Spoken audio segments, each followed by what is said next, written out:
Natagpuan na nga ba ang bangkang sinakyan ni Jesus at ng kanyang mga disipulo ayon sa Biblia?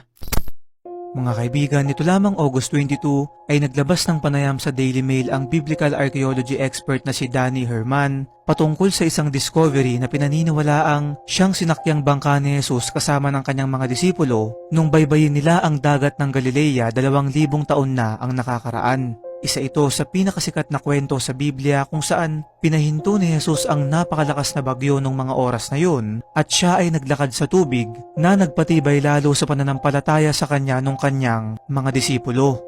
Ayon pa sa mga archaeologists na sina Dr. Kurt Ravi at Yuval Lufan ay noong sinuri nila ang bangkang ito na natagpuan noong 1986 ay napag-alaman nilang galing nga ito sa natuyong bahagi ng karagatan ng Galilea na ngayon ay tinatawag ng Lake Tiberias. Napag-alaman din na ang edad ng bangka ay tugma sa kung kailan naganap ang kwentong to na matatagpuan naman sa Mark chapter 8. Sa ngayon ay patuloy pang pinag-aaralan yung bangka at wala pang eksaktong kasagutan kaya naman ang bagay na to ay isa pa ring hiwaga sa ating lahat.